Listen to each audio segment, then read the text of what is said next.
Hi, everybody. Thank you so much for joining me once more on the Abundant Life today.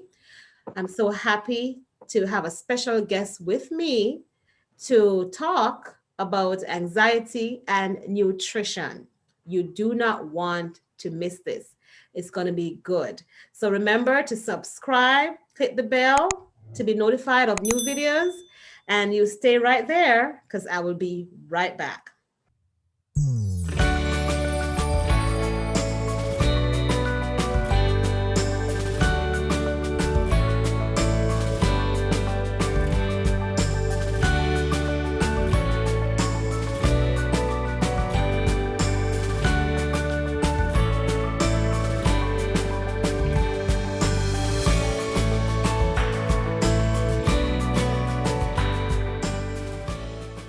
Today I have with me Karen Harrison, and she is a certified holistic nutritionist with Eureka Holistic Nutrition. She provides customized nutrition care and health coaching to individuals along with her team of people. I'm happy to have her today because, when thinking of anxiety, I'm sure you're wondering, hmm, how can nutrition help with anxiety? Well, I am on board. I'm wondering the same thing. So I am excited to hear from Corinne about, you know, how that can be helpful. How can our nutrition impact our anxiety for good or for bad? So Karen, thanks for joining us. Thanks for coming on. And I'm, wanting to discuss that with you today. How can nutrition help with anxiety challenges? Super glad to be here. Thank you so much, Samantha, for the invite and the opportunity to share. You know, nutrition is awesome because it taps into the whole person. And that's what I've heard some of your other anxiety videos, and you really do a great job of touching the important components of everything's interrelated. Thank What you. we put into our minds, what we put into our bodies, what Mhm. we put into our hearts and our emotions all interconnects and affects. So nutrition can be a very powerful way that we can rebalance. And you said in one of your videos earlier that anxiety is not the enemy. And I love that because anxiety we need that stimulation, Yeah. but the issue is the balance of it Mhm. and the attachment to a true or a false situation. Is there really a reason that we're anxious? If it's Mhm. tied to reality, that's Mhm. a little bit different way of coping and utilizing anxiety as a tool versus if it's tied to nothing and there's really no real reason we should be feeling anxious all the time or in certain situations, Right. or if it's triggered and it's really too intense for the actual situation. Those Yeah. are all considered what we call these false moods. And so that's the type of anxiety that we would really work with on the nutrition side to bring Mhm. that back into balance so anxiety can be used as a benefit and not a harm. So there's really two ways, just kind of to get started, two ways nutrition can be used to really work with. And I like the word mastery. We have our weight mastery coaching program. We really want to master our moods, not just manage this, not just manage these symptoms and constantly struggle, but we want to master it, right? Like that. So nutrition, two ways that nutrition can help anxiety mastery. One is getting the actual nutrients in to Mhm. support healthy moods. And we can talk about that as we go, specifically building neurotransmitter function, managing our stress response. Nutrition has an awesome role in that. But then the second thing is not just getting nutrition in, but then looking at how it functions, how the actual nutrients function in the body. And I promise I won't geek out too bad on the function side of it or go into too much detail, but there's Yeah. two main systems that if we are getting the system to function correctly and how it uses the nutrients, then we're Mhm. actually tapping into maybe more of a root cause of why we're having anxiety in the first place. There's a Mhm. physical component to it. There could be a spiritual, there could be a mental, emotional. So what we really work with is starting with the biochemical, physical side of it and having nutrition support it by number one, again, getting the nutrients in, but then number two, really optimizing our body's use of and function of those nutrients. I like that. I'm looking forward to getting into those two areas, and that sounds um very deep. I don't think most of us think about it that way. Yeah, Yeah, so how can we use food to manage moods? Like, yeah, I I know I'm curious. So please tell us more about how that works. sure. Well, really, generally, from a big picture perspective, neurotransmitters are our biochemistry of emotion, basically. They're chemistry of emotion, chemistry of mental, emotional health. Yeah. You know probably a lot about different types of neurotransmitter function. And when we look at, there's about four different categories of anxiety disorders, right? Mm-hmm. You Mm-hmm. talked about some of those in your video. Just the generalized anxiety disorder, you have the obsessive compulsive, you have Mm-hmm. post traumatic, right? PTSD, and you Right. have social anxiety. So all four of those, there's a couple of those that are respond really well with nutritional therapy, with nutritional stuff that you can do. And there's a couple other of them, like the PTSD, that takes a little bit more of that integrative approach potentially for someone with some medication. And so when you're really looking at how nutrition can impact the general anxiety disorder, it and the social anxiety disorder, it's phenomenal with. But the obsessive compulsive and the post traumatic stress, you may want to be able to work with, a team, and nutrition is definitely a needed component to support all the other therapies, to support an SSRI medication, to support um, Mhm. some of the other, components that are maybe more on the clinical side, but Right. it's not so much a powerful standalone as much Oh, as it is okay. a supportive for some of those other two. Um, Right. Okay. Okay. it's there's really a lot of research Mhm. coming out, and as I get started, I want to refer or reference two sources that people can look up on their own and learn more Okay. about the whole Yeah. topic of anxiety nutrition. One of them is this anti-anxiety food solution, and it's by Okay. author Trudy Scott. Okay. Yeah. So that I've never seen that book, so I can't wait to review it. So I hope you saw that, everyone, and you can see the name right below here of the author. So please check that out. So tell us more about that book. Like what's that book kind of focused on? Yeah, so she highlights really the foods that we want to eliminate and the foods we want to add, and then how Mhm. to customize some of the supplementation with nutrients to really help support balancing this anxiety in our system. So, one of the pieces, she has a whole resource in her book on basically foods that support healthy anxiety levels and support good, healthy neurotransmitters. And there's to do that, she wants to start with let's take out these following foods.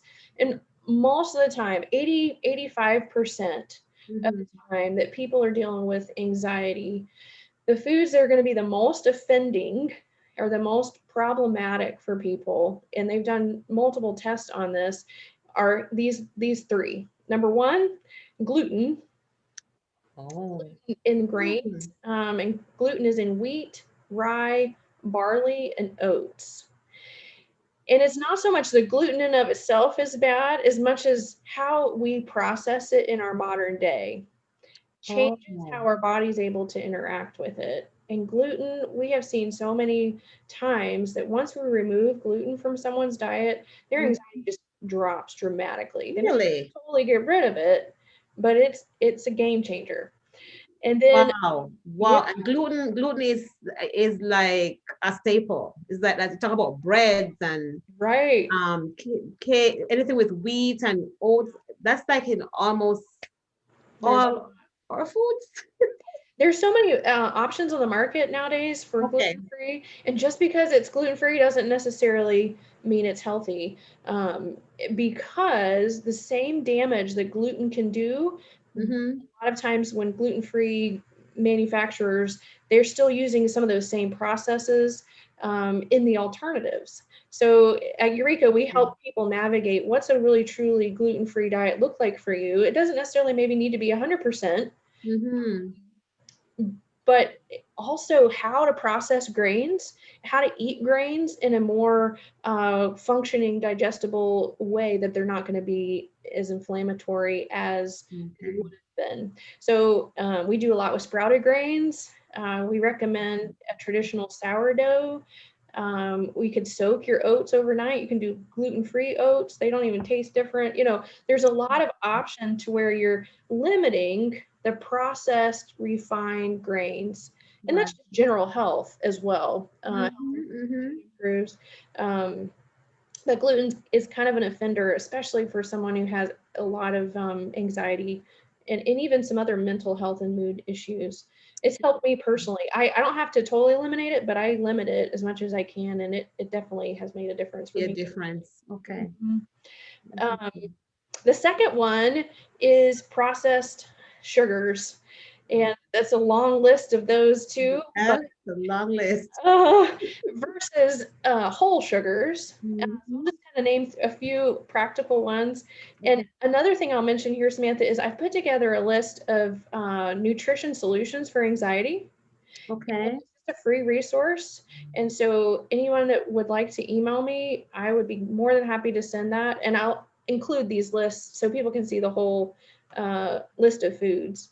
Wonderful. Thank you. We definitely have the information later in the program to get that from. Yeah, definitely. Thank List everything, but yeah, just as a general rule, the processed sugars are your high fructose corn syrups, your pure cane sugar, or even what they call pure sugar in the store, which is actually from beets.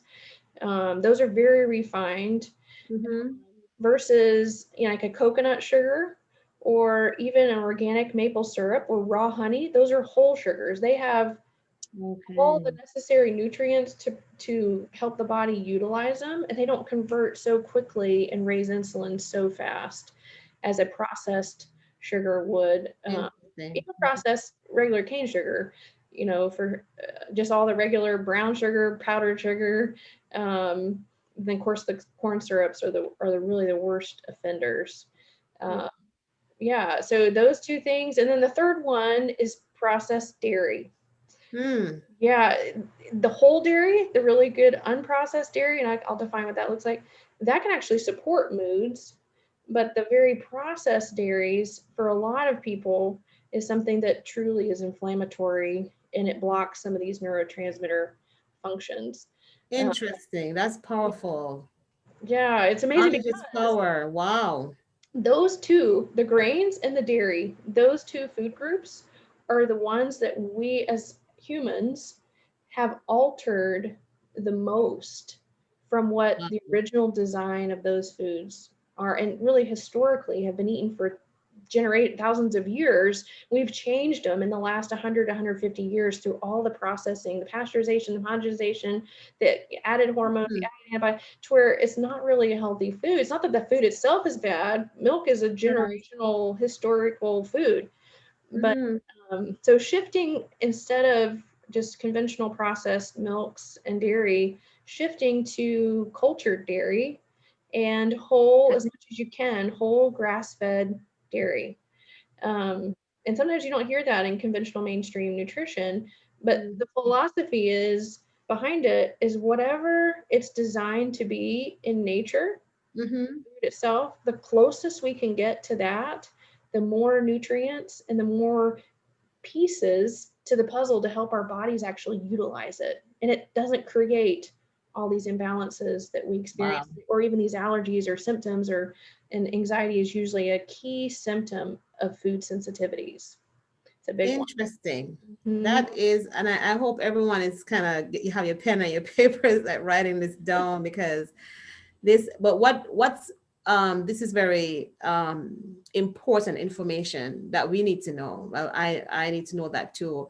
I think the challenge is, all the stuff that you are talking about, they're so readily accessible and they taste really good. Yes. Uh-huh.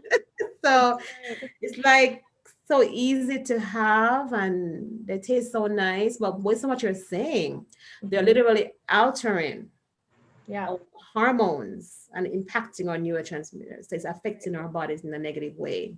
Wow, But thank you.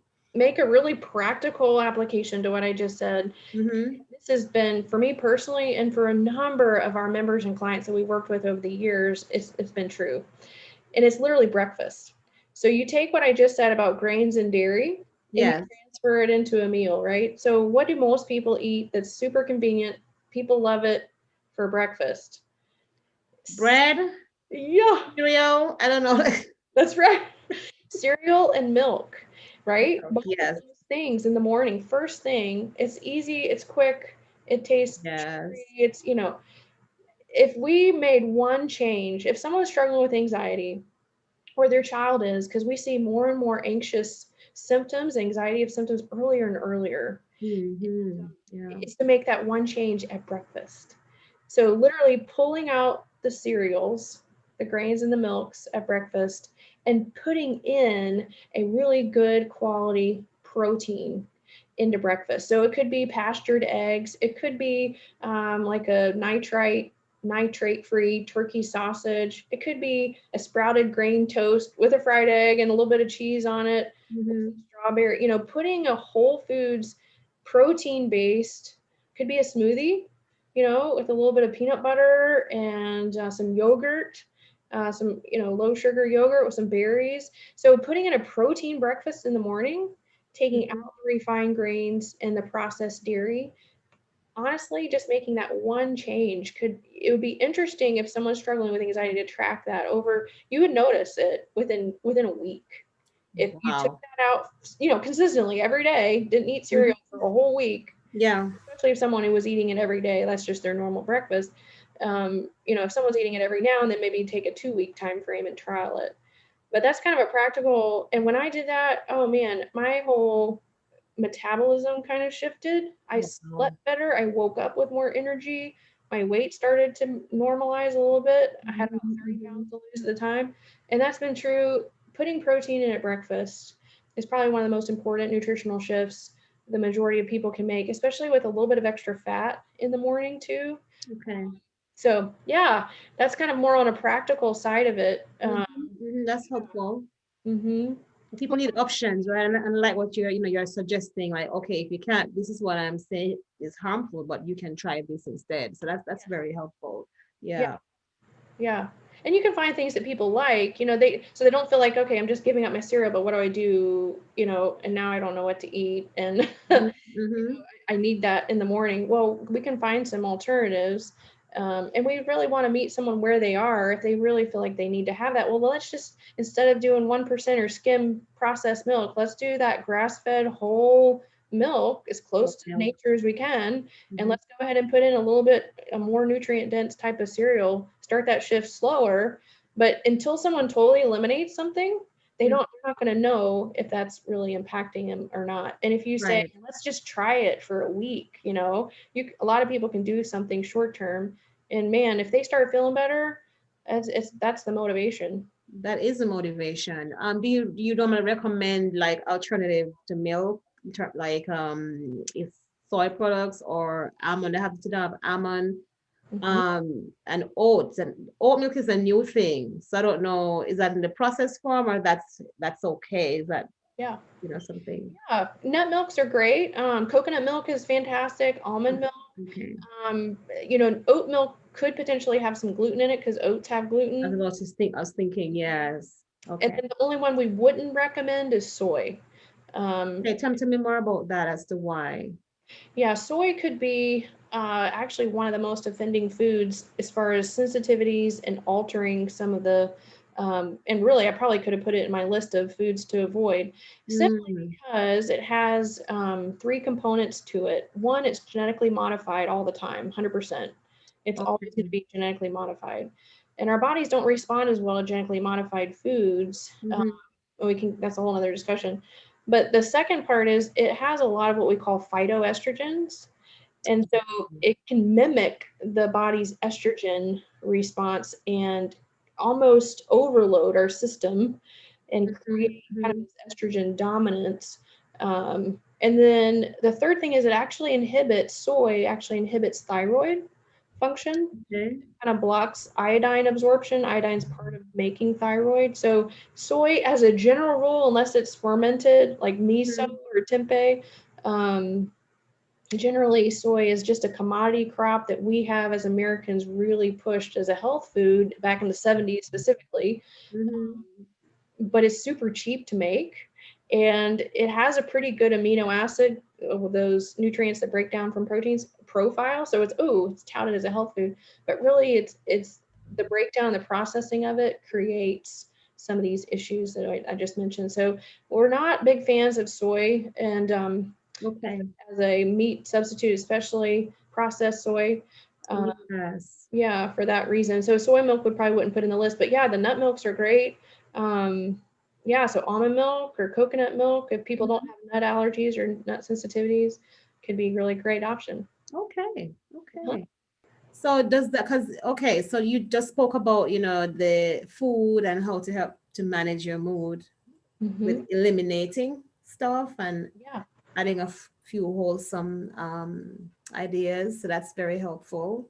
Mm-hmm. Um, but you did say that, with some anxiety challenges, there has to be more integration because it's not as effective Mm-hmm. with, even though if people adjust the diet, they will still probably have some challenges, you're saying, even though they adjust. Right. Yeah, Yeah. really removing, unfortunately, is just the first step. Okay. You want to add back in, and and again, it'll be on our resources for nutrition solutions for anxiety, but you're adding in just these nutrient dense whole foods in every category. So the quality of food matters so much in the actual nutrition. So, as an example, grass fed beef versus what we call CAFO or commercial agricultural feeded operational Mhm. beef. It depends on what the beef is fed. You know, I did a quick nutrition talk to some kindergarten classes over the last several years, and I always ask them, "What do cows eat?" When we're talking about healthy food, and Yeah. Samantha, nobody says animal byproducts, grain, corn. You know, they always say what? Grass. They, I knows that, yeah. So when we feed cows grass, uh-huh. and they're according to that design that's there, then the whole nutrition of red meat shifts. The Mm. fats are balanced. We get actually some other nutrients that are good and beneficial that we lose if it's this commercial agricultural, just what we call our regular conventional red meat. Mhm. And it's just a whole different animal, literally. And Yeah. so adding some of those good quality, the wild caught seafood versus farm raised, pastured eggs. If you go to the store and look at eggs, it's like you have, I don't know what, 20 options on free That's a range lot. A lot of, vegetarian food. Yeah, wow. crazy. So what's the best option for the eggs? Because we better a lot. That's like a staple in your fridge. Yeah, Baking, breakfast, different things. sure. If that we do a slide in one of our foundational nutrition course that does a scale. Here's our worst to best, and even if you're at level 4, just bump it up to one level. You don't necessarily have to go all the way to the absolute top if Mm-hmm. you're not ready to. If you are, jump to it. But the very best level is pastured. It's what's called pastured egg. Pastured egg. Okay. Yeah.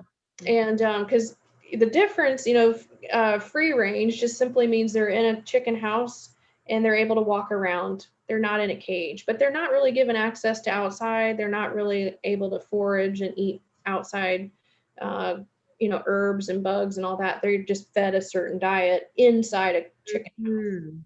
Hmm. If they're That's kind of the cage free version. And then if they're free range, then that means that same scenario, they're walking around in the house, they can, they're not in a cage, but they also have access to go outside. That's all free range means. So whether Okay. they do or not, we don't know. Right. Right. And then you have organic, which is nice because you avoid all the genetically modified foods, you avoid antibiotics, you avoid hormones. And a lot of times, if they're raised organically, they're actually given outside time to eat the herbs and just the natural nutrients that they would normally eat. But then the best one that's keep going up the scale, the best is pastured because they're literally raised on grass and herbs and bugs. And, Okay. Okay. it's just funny. Okay. They're Yeah. labeled, eggs are vegetarian fed. Mm-hmm. Really, according to design, Yes. aren't vegetarian. They eat bugs, they eat, I know. worms, so going back to that same idea, depending on Yes. how it's designed for food, if we can stay as close to that, that's really the definition of healthy eating. So building those good healthy proteins is a really big key, because neurotransmitters, all that biochemistry in our minds, is actually built from amino acids, which come from proteins. So Okay. each neurotransmitter has a specific amino acid kind of recipe. And if we're not getting those amino acids in, then it's going to be a lot harder to build the neurotransmitters that we need to keep our minds balanced.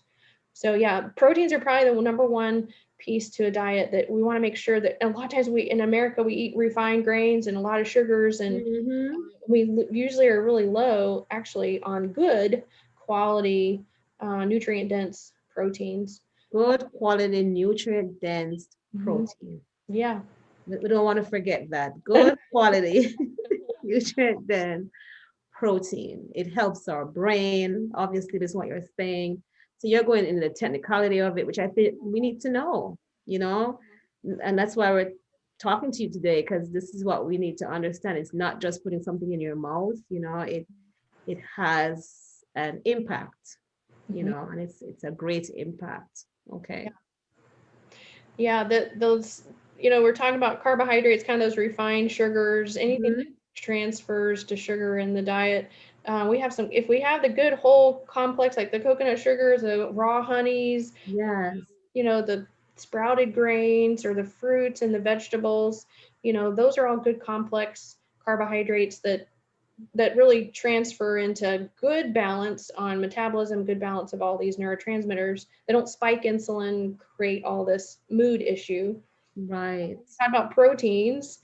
And then the last category is fats. And that's been Okay. probably the most, I don't know, beneficial knowledge that I've learned in my nutrition, is really shifting from processed fats. You'll start hearing the same theme, shift from processed fats to Mhm. natural fats. And again, I'll have this on Okay. the resource page, but it's huge because a fat covers every single cell in our bodies. It's called a lipid, for fat membrane. Okay. So if we're not getting good healthy fats, then a lot of these neurotransmitters going in and out of these cells that affect how they function in the body, how we actually feel, Mhm. aren't able to really do that well. So fats either have our cells healthy and hold that membrane open, and really have that integrity, very positively aligned, able to receive and transmit neurotransmitters, hormones, all that really Mhm. easily, or they're all concaved or shriveled and things can't get in and out of cells as easily. And that's a lot of that is based on the types of fats. What we're eating. Okay. So what are the good fats? What are the bad fats? Yeah, that's great. On our Facebook group, I have a whole post on there, Eureka Holistic Nutrition, on Facebook. So feel free to join. Get a lot of information there. But yeah, to name a few, let's see. Some of the bad fats are going to be any of the processed oils that you see in clear containers. So canola oil, sun oil, safflower oil, Okay. all of those just clear oils in those clear containers you see on the shelf in the grocery store. Margarine, that doesn't have a history. It has been eaten for thousands of years. It's not part of the design for food. Um, but the natural fats, especially if they're from grass-fed sources, like your grass-fed butter, or even ghee, GHEE, which is clarified butter, takes the dairy That's component new for out. me. Okay. Oh, it's great. It tastes Neat. very, Okay. um, it's a very unique taste. I like it. Coconut oil is awesome. Mhm. Um, Olive oils, Okay. avocado oils, sesame oils. Um, and then you just really want to be careful not to overheat certain fats or certain oils. So a lot of times in restaurants, it's not necessarily the oil that's bad. You say, oh, we don't want to eat fried foods. That's true. But it's really more of how high heated the temperature that it Oh, gets. okay. So Okay. it's like peanut oil. It could be healthy, peanuts. But if they heat it at 450, 500 degrees, it literally changes the structure and we're not able to use it in the body. So like olive oil and sesame oil, some of those oils you don't want to heat too high. Mm-hmm. Um, but then, yeah, like avocado, of course, and nuts. Salmon has some great healthy fats. Some of those, uh, saltwater fish, wild caught saltwater fish. Um, so yeah, those are some of your more natural fats. And I just use exclusively olive oil, avocado oil, coconut oil, butter, ghee, and yeah, of course, avocado itself and nuts, nut oils. Those are really my go-to fats. And I take out the canola, the sunflower, safflower, corn oil, some of those processed clear Mm-hmm. ones. Yeah. Wow. So this is good knowledge. It is really requiring us to do a lifestyle change. It's really to really think twice about what we're eating. So what I'm hearing you say, it's whole eating, less process Mm-hmm. from the source as Mm-hmm. opposed to going through the multiple steps. Yes. All those things, the body, based on what you said, have a very hard time identifying and processing it in the appropriate way, and Mm-hmm. that can throw off the mood. Okay. One of the favorite things our coaches like to do with members is really kind of guiding them through that process and making some of those real food exchanges, Yes. taking those steps to really what's the most important thing that you need to exchange today? How do we exchange natural fats for the process? How do we change natural sugars for the process? Mm-hmm. Part of our mastery meal plan subscription, they get a step-by-step meal planning guide on how to walk through Very and make those nice. changes. Yeah. And for some people, they're further along on it, or they, they've already started on the grass-fed meat, or they're already, so they can skip that part. But they Mm-hmm. really haven't made the grain switch, let's say, or know how to navigate that. So yeah, really, that's the beginning part of just getting the nutrients in Mm-hmm. consistently, and then how they function in the body. There's two aspects to that. I don't know